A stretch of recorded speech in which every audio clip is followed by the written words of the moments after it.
안녕하세요. 망망대해 같은 데이터 속에서 길을 찾아야 한다고 상상해 보세요. 정말 막막하겠죠? 오늘은 바로 이 데이터의 바다를 항해하는 법, 일종의 데이터용 GPS를 만드는 아주 흥미로운 기술에 대해 이야기해 볼 겁니다. 오늘 우리가 풀어야 할 숙제가 바로 이겁니다. 수많은 정보 조각들이 다 따로따로 흩어져 있는데 여기서 어떻게 의미 있는 답 하나를 딱 찾아낼 수 있을까요? 지금 보시는 것처럼 선박에서 보내는 신호, 항구 기록, 실시간 날씨 데이터, 심지어 CCTV 영상까지 정말 데이터의 홍수라고 할 만하죠. 문제는 이 모든 게 다 제각각 다른 서랍에 잠겨 있다는 거예요. 마치 분류 번호가 하나도 없는 거대한 도서관 같달까요? 이러니 깊이 있는 질문은 아예 던질 수조차 없었죠. 바로 이 혼돈의 상황을 해결해 줄 오늘의 주인공이 등장합니다. 아주 우아하고 강력한 해결책, 바로 지식 그래프입니다. 지식 그래프 말이 좀 어렵게 들리시나요? 아주 쉽게 말해서 데이터를 위한 GPS라고 생각하시면 돼요. 그냥 정보를 창고처럼 쌓아두는 게 아니라 데이터라는 점과 점을 잇는 길을 만들어주는 거죠.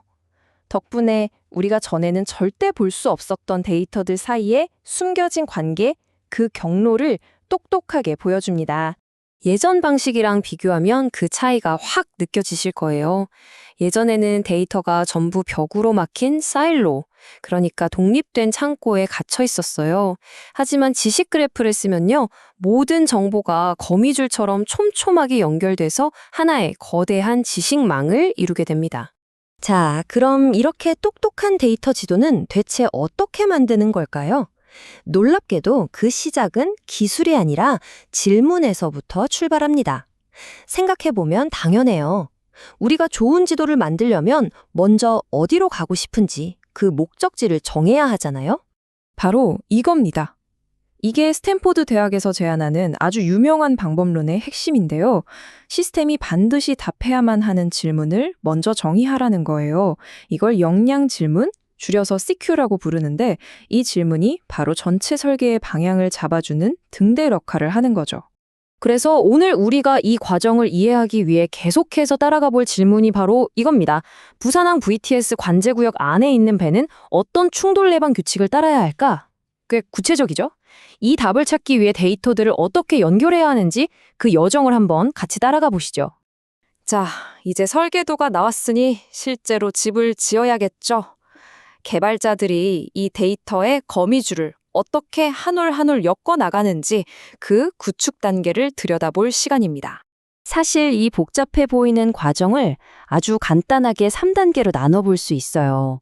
첫째, 핵심 단어를 뽑아내는 거예요. 선박, 항만, 규정처럼 이 지도에 꼭 필요한 개념들을 정의하는 거죠. 둘째, 굳이 바퀴를 다시 발명할 필요는 없잖아요. 국제해사기구 같은 곳에서 이미 만들어 놓은 좋은 표준들을 가져다 쓰는 겁니다. 아주 효율적이죠. 마지막으로 이걸 가족 관계도처럼 정리하는 거예요. 선박이라는 큰 개념 아래에 화물선을 두는 식으로요. 어때요? 생각보다 간단하죠? 특히 두 번째 단계, 그러니까 기존 표준을 재사용하는 게 얼마나 똑똑한 방법인지 한번 보세요. 이건 전 세계 모든 선박이 사용하는 AIS라는 신호 표준인데요. 여기 있는 MMSI라는 선박 고유 번호는 지식 그래프에서 vessel.mmsi라는 속성으로, 위도 경도 정보는 AIS record.location이라는 위치 값으로 그냥 1대1로 착착 연결되는 거예요.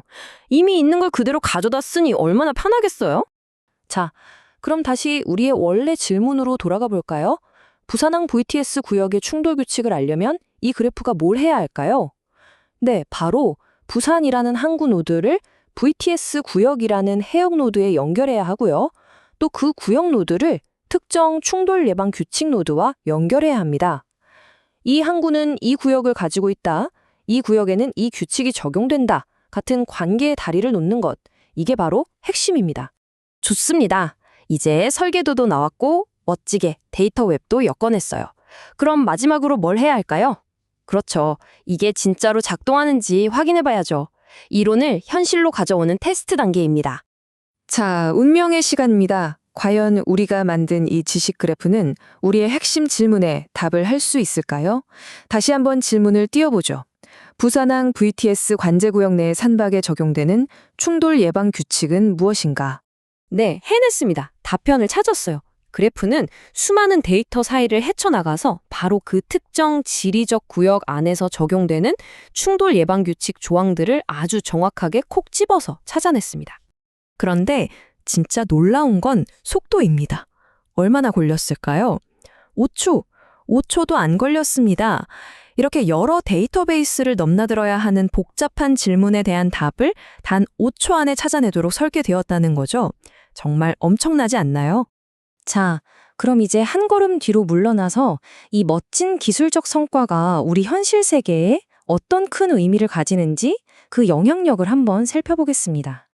이게 그냥 기술 자랑으로 끝나는 게 아닙니다. 이걸로 뭘 할 수 있냐면요. 선박이 다니는 길의 위험을 미리 평가할 수 있고요. 선장이나 운항사들은 복잡한 규정을 스마트폰으로 바로바로 찾아볼 수 있게 되죠.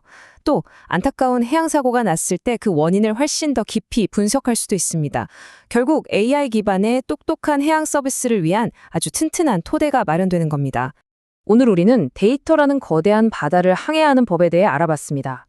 자, 생각해보세요. 우리가 이렇게 복잡한 해양 데이터에 GPS를 만들 수 있다면 과연 다음은 어디일까요? 금융, 의료, 아니면 도시 문제처럼 우리 주변에 얽히고 설킨 또 다른 복잡한 세계들을 위한 새로운 지도는 또 어떤 모습일까요?